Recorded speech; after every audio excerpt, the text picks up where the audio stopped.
Welcome to another edition of Season 25 of RGV Stars, live with Alex Arabia and Isaac Medina. Remember, RGV Stars is the premier platform for showcasing Rio Grande Valley talent. And the RGV Celebrities Place to Be.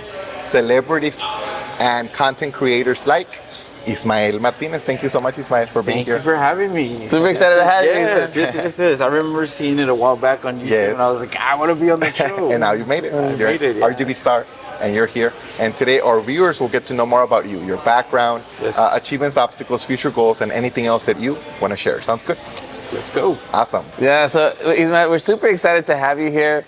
You're a very familiar face now on social media. So tell us where you're from and how you got started with your content creation. For sure. I'm from FAR. I live in FAR. I live in Las Milpas. Shout out to Las Milpas. I was raised there. Born in San Juan, raised in FAR. I went to school in Hidalgo, and I started in music. I thought I was going to be a musician. A lot of people don't know that. But then life just kind of took its turns. I picked up a camera and aquí estoy. Wow. Awesome. Yeah. And how many years as a content creator? How did that get started? Well, actually, I bought my first camera when we found out we were going to have our first baby. This is like 12 years ago. And our plan was to hire a photographer every month to cover like her progress growing. But then I was like, that's a lot of money. Let's just buy the camera and do it ourselves. And that just started rolling into like tias asking for pictures and stuff like that. And then it just kind of grew into making content for myself, you know? So what was the video that went viral that really launched your career in this? Because a lot of us, we know you through Fork It. Yeah. Well, I started doing videos for YouTube, and it would get really good responses in Facebook, but it was long form content. And people were very receptive. I would get recognized here and there, but it wasn't until TikTok happened, you know, like the boom with short form content, reels y todo eso. I had one with a restaurant called Sabor de Cayucan, and I was there eating with my family. I did a little TikTok, and by then I had already done a few TikToks, pero 100, 200 views. This one got like 10,000. Wow. And I was like, oh my God. What year was that? This was maybe like 4 years ago. 4 years ago. Más o menos. And then I was like, I think I need to just start doing more short content, you know? So ahorita estoy with my YouTube channel trying to bring it back. Yeah. Pero short form, everybody's looking for short form content. And so the fans, if they're unfamiliar with that, what did you do with the Fork It? What exactly do you do? It's all about highlighting local business. That's what I'm about. Highlighting local business. If you have a restaurant that has really good food and I like it, I'm gonna champion it. I'm gonna tell people about it. And nice review. Yeah. And that's what I'm about, you know, hyping up people that deserve it, telling the stories behind the food, and just trying to be of service to the local community. And you've been recognized, right, locally and nationally in Yes. I'm trying to be everywhere, you know, trying to. Tell us some of the places where you've been. We've seen like Mario Lopez too, right? Yes. Well, that was actually, I was there with a friend who he was actually cooking with Mario Lopez. And this is his name's Fredsters. He was promoting his cookbook, and I actually got to photograph the cookbook. So that's like, it was an honor that he selected me to work on his very first cookbook. And I also worked on the cookbook for Arnie Tex, and that cookbook is a New York Times bestseller, which is like mind-blowing. Like, I can't believe it, you know? Impressive. Yeah, thank you. How important has the family support been as a content creator and going viral and being well known in the community? How important? Super important. Like, I would be nowhere without my wife's support, you know, because sometimes I'm like, hey, you know what? I'm going to drive to Brownsville. I live in FAR. Okay. I'm going to drive to Brownsville for an hour, and then I'm going to go try this restaurant and see what's up, and I'll probably be back at midnight. And but she supports me, you know, like she supports my dreams, supports my career. That's awesome. And everything that I've achieved is thanks to having like a good support system, because it's tough.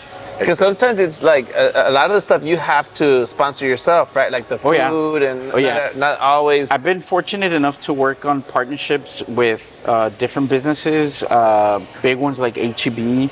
I love HEB, and being able to work with them is like a dream come true. And Here, everything is better, right? HEB. yes, I love HGV.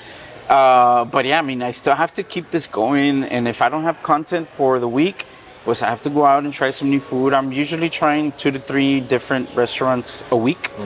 And pues I also have to do a little bit of working out, you know, porque it piles on. And I'm already going into my 40s, so I'm like, I want to enter it like as healthy as I can. And so I have to find a balance también, so it gets very tricky. And how many restaurants or reviews do you try to do a week? Do you have like a certain number? It's not so much a quota. The thing is, I'm trying to post 5 times a week. Okay. So if I don't have enough, I just have to go out there and get some new content. And then if I don't like it, pues I don't post it. So it doesn't make tell the us what cut. happens when there's food that you don't like. It does happen, and people get mad at me. People criticize me because I don't post my negative experiences. You don't want to be a hater. I don't want to be a hater. Why? Tell us because, why. Look, this is what I tell people. This is exclusive right here. Like For RGV stars. if I go to a restaurant and I have a bad experience, like it's one thing to settle it right there and then with the restaurant owner, tell him what's going on, what's happening. It's very different than if I post it It's public. and 20,000 people see it. Yeah. You know, like 20,000 people are gonna see that you had an off day. Maybe they don't know what happened. Maybe you had some trouble. A lo mejor el taquero no vino. You didn't have enough people. And then here I come with my little video, my camera, and I let everybody know that I had a terrible experience. You know, like it can really damage like a restaurant. So I'd rather just handle it there. And vámonos. And Lo que how sigue. has that experience been for you when you have to have that conversation with the restaurant owner? It's tough. It's tough porque sometimes they know who you are, and you feel like they're disappointing you. You know what I mean? So it can be a little harsh, pero it does happen. But sometimes it helps the restaurant, like constructive criticism. Sí, right? that's like good. you said, one-on-one and not Sí, una publicly. vez I was at a barbecue place and everything was good. I just didn't like the ribs. Y pues I told the guy like, hey, you know what? Oh, cause he came up to me. How's everything? I was like, everything's good. It's just the ribs. They need a little bit of seasoning or whatever. And I could see he was kind of like a little offended, pero whatever. Pero yeah, man, it happens. Do they give you like a positive response, or do they automatically become haters? How do you? I mean, in my face, they're mostly cool with it. Ya cuando me voy, quién sabe. Pero yeah, it does happen. Or sometimes maybe service is great, everything's good. I just don't like the food. Camera's going back, my phone's going back in my pocket. Yeah. You know what I mean? That's so sí pasa. Yeah. Sí And as pasa. a content creator, a lot of people think it's just fun and games, but it takes hard work, dedication, discipline, time, Editing, all and that. it can be stressful at times. Oh yeah, right? a lot. Like it's time consuming and it can be stressful. That's where family comes in. You know, having that support system, having a family that understands that. Hey, like I need everybody to be quiet because I need to do this voiceover. You know what I mean? Pero sí, it's tough, yeah. If there was 3 things that you could ask for that would really help you grow, what would those 3 things be? If I could ask for 3 things, one of them is more time. Yeah. That's like the most challenging thing, you know, because I'm a dad. You know, I have 3 kids. Y I've been married. We're going on 14 years. Y pues my youngest, he's 2. Ahorita necesita mucha atención, you know, so time is a big one, finding that balance. A sponsor. Okay. A sponsor because, te digo, like a lot of these videos that I make, they're out of my own pocket. Yeah. Y cuesta dinero, you know. And the third one, what would the third one be, man? I would like to do more traveling and kind of search a little bit more of what's out there outside of the valley. You know, kind of spread out a little bit more. Are there any special places that you want to do content for? I know HEB is one of them. I love HEB. Where's another place that, you know, I wish I could just cover that or get sponsored by them? Hey man, I'm a big sneaker guy. I love sneakers. So if I could do something for Nike, that'd be. I'll just throw it out there. I'm a big coffee guy también.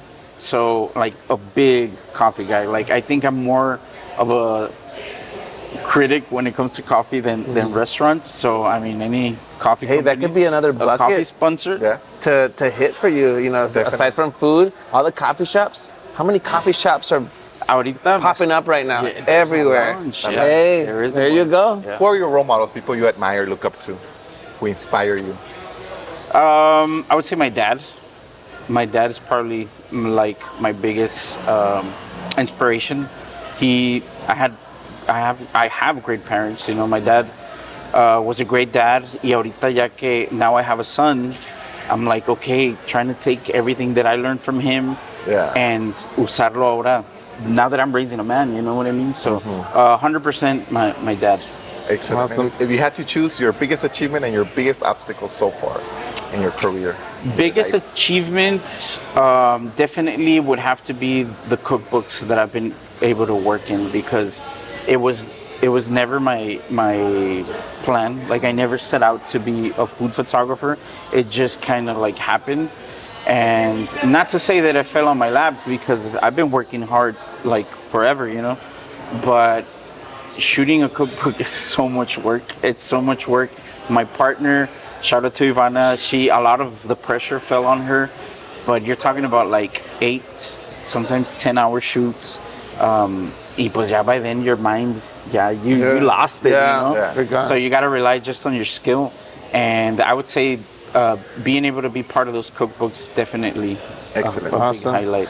Where do you see yourself in the next 5 to 10 years? Future goals. Future goals. Future goals. Well, like I said earlier, I started as a YouTube content creator, and now I'm kind of trying to go back to it, trying to push more restaurant content, but also more cooking. I do a lot of backyard grilling. So I definitely want to see myself being way more active on YouTube and actually doing like travel, you know, turn it into a bit of a travel And channel. speaking of social media, how can our viewers find you in social media? I try to be everywhere. I'm trying to be active everywhere as much as I can. I'm on all platforms: TikTok, Facebook, Instagram, YouTube, and if you just search Fork It, I voy a salir en todas. Awesome. Excellent. One more question before we close. Yeah. If you could tell the people who want you in their restaurants, like, what are the top 3 things that they need to be ready for when you walk in through those doors? A clean bathroom. All right. A clean bathroom. I told some of my That's friends. important. I told some of my friends. That's so important. They should do bathroom reviews. Yeah. Like, some people really need it. You know Yeah. what I mean? But Maybe you can incorporate it into the food review. yeah, That's hilarious. maybe. Okay. Clean But bathrooms? I'm very big on service. You know, I used to work in retail. So Where? Retail. Okay. Customer service. Customer is service. instrumental. Oh yeah. Yeah. Oh yeah. So I'm very big on that, like the vibe, service with the smile. You know, there is a few negative experiences that I did put out early on. Some of them were just based on like the vibe, cómo nos trataron, you know. So I'm very big on customer service. So that's another one, and just good food, man. Yeah. All right. There you go. Awesome. A closing remark, a closing message for the fans, the viewers of RGV Stars to end the interview. I mean, I'm very thankful to be on here, right? Like I said, I saw this channel like a while back, and I really wanted to be on here. I'm finally here, so guys, thank you for having me on, and to your viewers, I hope you all follow me. I hope you all check out what I do. And to my followers, I thank you guys. Everything that I have is thanks to you all. Excellent. Yeah, because Awesome. you've been on several shows, but now you've been on the best show. Yes. RGV Stars. And we wish you the best, more success, more blessings. Thank you, in your thank future. you, thank you for having me on. Appreciate it. So Yeah. much. And this was another edition of season 25 of RGV Stars, live with Alex Sarabia and Isaac Medina. Remember, RGV Stars is The premier platform for showcasing real Grand Valley talent. in the RGV Celebrities Place to Be. Until next time. See you guys.